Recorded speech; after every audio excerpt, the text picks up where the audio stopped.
Mu ntara y'Uburengerazuba haravugwa inkuru y'umusirikare warashe abantu 5 abarasiye mu kabari nyuma y'uko hari byinshi bamukoreye byatumye ababara cyane. Byatumye uyu musirikare yiyambaza imbunda atari yagendanye, biba ngombwa ko asubira mu kigo akajya kuyizana.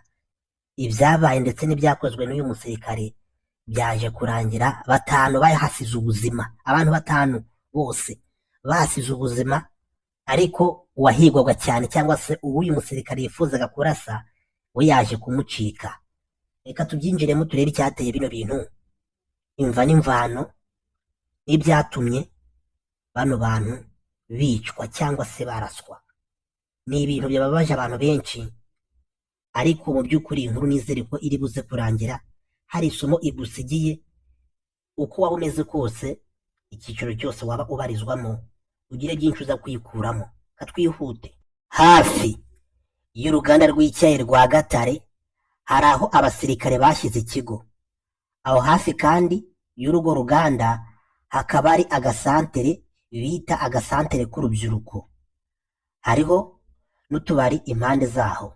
Birumvikana ko urubyiruko ndetse n'abagabo ariho bakunda kujya gufatira agacupa ku masaha y'umugoroba. Gusa nk'inzoga zicururizwa aho hantu ni inzoga n'inzagwa n'izindi nzoga nyinshi z'inkorano.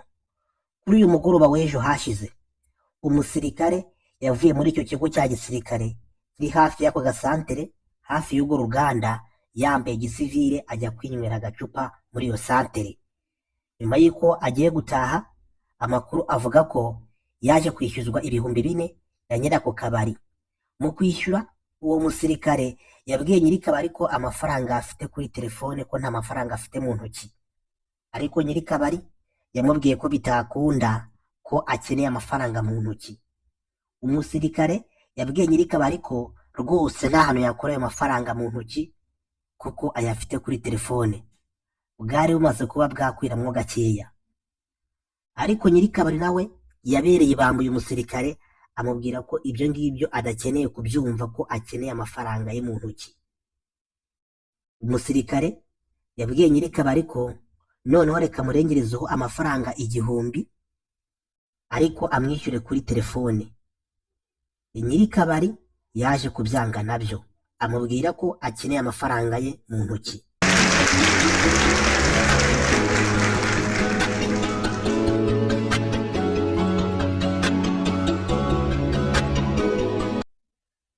Nyiri kabari yaje gusagarana cyangwa se gutongana n'uyu musirikare, batangira gushwana kugeza ubwo n'abandi bari bari muri ako kabari baje kubyivangamo. Mu kubyivangamo byaje kurangira nyine batangiye gufatana mu mashati. Mu gufatana mu mashati, uwo musirikare yahise ataha ababwiye ko agiye kuzana amafaranga bamutegereza. Ngo uyu musirikare yaragiye yinjira mu kigo, yambara imyenda y'akazi, afata imbunda, agaruka kuri ka kabari. Nyiri kabari yamukubise amaso ahita yewe yiruka. Ni ukuvuga nyiri kabari agikubita amaso wa musirikare kuko yaragarutse yambaye imyenda y'akazi, ngo yahise yiruka. Ariko uyu musirikare akihagera yahise arasa 4 ako kanya, ndetse n'undi umwe wari ugerageje kuba yakwiruka ahunga, nabwo ngo uyu musirikare yahise amurasa, baba 5. Amakuru ahari akavuga ko uyu musirikare nta muntu uzi neza ubwoko bw'inzoga yari yanyweye muri ako kabari. Uyu musirikare nuko yarashe abantu 5 ku munsi w'ejo. Mu bisanzwe amakuru y'aka gace avuga ko mu myaka ishize kuri aka gasantere hagiye hakora urugomo rwinshi kandi rw'indengakamere, ndetse rukarushaho gukara iyo banywaga ubwoko bw'izo nzoga. Binavugwa ko ako kabari kandi hafi yako ndetse na nyiri kabari bari basanzwe bazi neza ko umukiriya wabo ari umusirikare, ndetse banamukuriye urugomo bazi neza ko ari umusirikare. Ndetse amakuru akavuga ko inzoga banyweye zitaramenyekana, ariko inzego z'umutekano n'ubuyobozi bw'akarere bagiye gukora inama n'abaturage, ndetse muri kino gitondo inama ikaba yatangiye kuri kano gasantere. Ubwo twakoraga iyi nkuru nuko imirambo y'abarashwe yari ikiri aho byabereye. Muri bo ni abagabo batatu ndetse n'abasore babiri.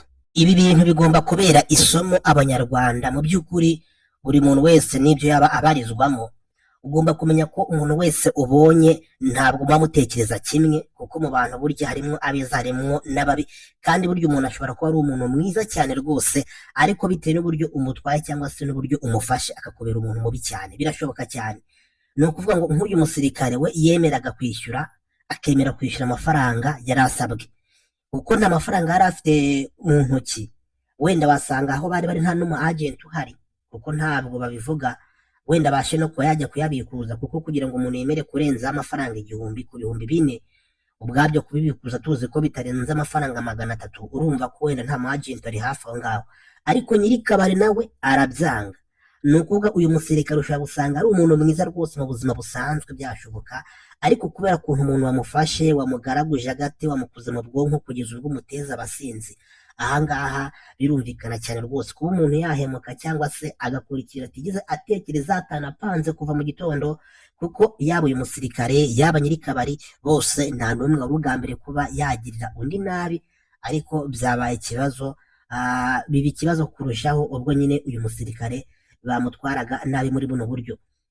Ibi rero bigomba guha isomo abantu babiri, ni uguha isomo nyiri kabari ndetse n'abantu baba baje mu kabari. Ni ukuvuga bano bantu barashwe, aba nabo bari baje nk'abakiriya basanzwe, nta rwango bari bafitiye uyu musirikare, ariko babaye abafana cyane barakabya. Ni ukuvuga baje bashaka wenda kureba uruhande rwa nyiri kabari, urw'umusirikare bararwirengagiza, nta n'umwe muri bo washatse kumva umusirikare ikibazo cye. Ni ukuvuga ngo wenda bavuga ati mu by'ukuri babwire nyiri kabari ati urabona amafaranga ayafite kuri telefone, ntabwo yanze kukwishyura, ahubwo kuva umuzi wenda cyangwa se aba hano hafi wamurika akagenda, amafaranga akazakuzanira undi munsi, cyangwa se akaba aguhaye ibyo 5 nk'uko yemeraga kubitanga. Ariko bose bahagurukiye icyarimwe, bumva ko bagomba kubogamira uruhande rumwe, bajya ku ruhande rwa nyiri kabari, bahangana n'uyu musirikare baramurwanya. Niyo mpamvu uyu musirikare kuba yasohotse mu kigo we akagenda akagaruka nyuma, akaza afite umujinya, afite n'imbunda itarasa buri umwe wese abonye, ahangaha byaturutse ku kuba nta kindi yagombaga gukora, kuko yari yishyizemo ko abantu bose muri ako kabari bagize icyo bamukoraho. Ni ukuvuga ko bose bagiye bamubabaza. Nka nyiri kabari impamvu yirutse mbere cyangwa se agahunga mbere, we yari afite amakuru kuri muntu n'undi asanzwe ari umusirikare nk'uko inkuru ibivuga. Ni ukuvuga rero kuko we yari asanzwe azi ko ari umusirikare, abonye amaze kugenda bamubwiye ko agiye kuzana amafaranga mu kigo, nyiri kabari yakoresheje ubwenge atekereza ko uriya muntu ashobora kugenda akagira imbunda azana gutyo. Nibwo yahagaze mu muryango abona ko umugabo aje yambaye imyenda ya gisirikare. Nyiri kabari yahise afumyemo ariruka arigendera. Bano bagabo rero b'abasinzi, twumvise ko iyi santere yiswe ngo ni santere y'urubyiruko, hari abantu benshi baba baje kwifatira agatama, benshi baba bari mu kabari basinze. Ushobora no gusanga muri bano bantu barashywe nabo ari abantu beza, ariko kubera cya kibazo cy'inzoga, kubera gukoresha inzoga cyane, rimwe na rimwe ugasanga wenda ibitekerezo byavuye ku gihe, ugasanga nyine nawe yarashwe muri buno buryo, nk'uko hataburamwo n'uwabigendeyemo wenda nta ruhare yabigizemo, nabyo birashoboka. Nyine ni hahandi nyine uri ahantu hatari ahanyaho, kandi mu gihe kitari icyanyacyo. Rero izi ni ingaruka nyine akenshi ntabwo upfa kuba wakwikura ahantu nk'ahangaha. Ariko nanone tugarutse ku musirikare, nibyo koko ni umusirikare kandi bamwinjijeho birumvikana, ariko wenda nk'umusirikare tugendeye kuri disipurine twumva baba bafite ndetse n'izo bahabwa kandi bigaragara buri umunsi ku wundi ku basirikare tugenda babona, nubwo wenda abantu bataba bamwe 100%, ariko ubundi ubusanzwe abasirikare tuzi ko ari abantu bitonda cyane ku rwego umuntu atapfa no gusobanura. Ariko uyu musirikare wari umaze kuba agiriwe gutya, nawe kujya mu kigo agafata imbunda, urumva ko yahise yicira urubanza, kandi yaciye urubanza nabi, kuko gutwara ubuzima bw'abantu 4 hejuru y'uko 2,000 ari byo murimo gupfa, cyangwa se akantu gato runaka, nubwo waba watwawe nabi gute, ariko uyu musirikare nawe rwose yatanze igihano kiremereye cyane. Wenda ushobora kubafata ukabakubita ukabanyuzaho akanyafu, ariko kugenda ugafata abantu ukarasa ugacucuma, ibi ngibi ntabwo nabyo ari ibintu byo gushima. Uyu musirikare yakoze amakosa, nta wabura kubivuga. Burya ikintu cyatwaye ubuzima bw'umuntu, kuko bano bagabo batatu bishwe bapfuye na bano basore babiri. Aba bagabo wasanga bari bafite imiryango, wasanga bamwe muri bo bari baje mu kabari nta n'amafaranga bafite, bari baje kuvumba, ugasanga nyine abigendeyemo. Urumva ko uyu musirikare yaciye urubanza nabi rwose.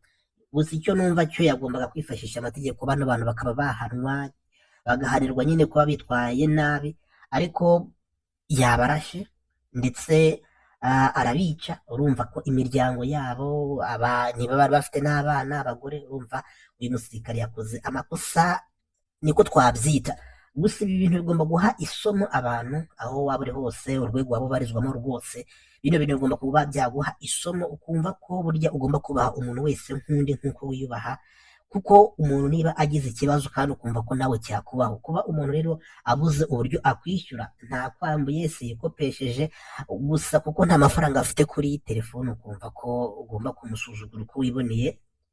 Hari n'abacuruzi kandi bafite ingeso zo kumva ko nubwo yaba azi ko uri umusirikare cyangwa se uri umupolisi, ariko kuko wenda azi ko ufite ipeti ryo hasi, akumva ko uri umuntu usanzwe, cyangwa se niyo waba ufite ipeti ringana gute, kubuza ko kunywera mu kabari ke, kuba umunsi ku munsi uri hafi ye, we akumva ko nyine uri umuntu usanzwe uciririza, akumva ko nta kintu wamubwira. Hari abirahira ati niyo waba uri umusirikare, niyo waba umeze gute, nta kintu wambwira. Ibi ngibi rero ntabwo wabikora ku bantu icumi, kuko abantu baba batandukanye. Hari umuntu uba ufite agahinda ke, hari umuntu uba ufite akababaro ke. Burya umuntu wese uje mu kabari ni ahantu haza abantu bafite ibitekerezo bigiye bitandukanye. Hari umuntu uza mu kabari kuko afite ibyago bimuremereye, aje kwimara agahinda. Hari n'uza mu kabari kuko yagize ibyishimo mu buzima bwe, aje kwishima kurushaho. Rero nyiri kabari ugomba kumenya abo bantu babiri ukuntu ugomba kubatwara. Hari n'uza mu kabari aje kuvumba, ntacyo aharanira, nta n'icyo abura. Rero umuntu waje kuvumba mu kabari, hagize ikibazo kiba kuri nyiri kabari, agomba kujya ku ruhande rwa nyiri kabari, kuko niho nyine abaza kuvumba umunsi ku wundi. Ariko rero mu gihe mu kabari ufite akabari cyangwa se ukora bizinesi iyo ari yo yose, ujye umenya ko abantu bakugana bose ntabwo baza bishimye. Kwa muganga niho haza abantu batishimye, ariko nabo n'abishimye barahaza, kuko iyo umubyeyi yabyaye yibarutse umwana, abaje kumurwaza umuryango we baza ku bitaro bishimye, ariko ntabwo bivuze ko bose baba bariyo bishimye. Rero mu bintu byose ujye umenya ko haba hariyo abababaye ndetse n'abishimye. Rero wowe icyo ugomba gukora ni kimwe, ni uko ugomba guha agaciro buri muntu wese, ukubaha buri muntu wese nk'uko nawe ubwawe wumva ko wakagombye kuba wakubahwa. Bizinesi yose waba ukora, icyo waba ari cyo cyose, wubashye umuntu, burya umuntu ushobora kumwubaha akakubaha ku buryo yaba umubonye bwa mbere cyangwa se bwa mbere aguteje imbere, ukaba wavuga uti uyu nguyu nubwo atanyishyura, nubwo n'amafaranga yaba afite, rwose niyigendere. Ariko iyo umuntu yigize kagarara, buri wese akumva ko agomba kuba kizigenza, birangira nyine bihindutse ibyaha, imirwano ndetse no gufatana mu mashati, bikarangira bibyaye ibintu nk'ibi ngibi. Iyi nkuru nyivuze mbabaye cyane, ntabwo mbabajwe n'ibi ngibi biri kuvugwa, mbabajwe cyane n'aba bantu babuze ubuzima bwabo, mbabajwe cyane kandi n'ibyakozwe n'uyu mucuruzi, kuko nawe ni umunyamafuti, ndetse nkanababazwa cyane n'ibyo uyu musirikare yakoze. Nawe yakoze amakosa akomeye cyane.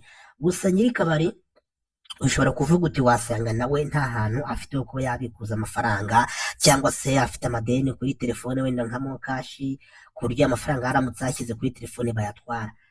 Ariko biroroshye cyane ko yamubwira ati nta kibazo, noneho genda amafaranga uzayazana ejo. Ariko we yashatse kubigira intambara, kandi uba usanga ahantu nk'ahangaha rero hacuruzwa inzoga nk'izi ngizi z'inkorano, inzoga utamenya ubwoko bwazo. Ibi nyine birumvikana, ntabwo bipfa koroha gutya, birangira rero ibyaha nk'ibi ngibi bibaye. Rero abagabo babiri bakaba bahise, abasore nako babiri bahise bahasiga ubuzima barashwe, n'abagabo batatu bakaba babigendeyemo.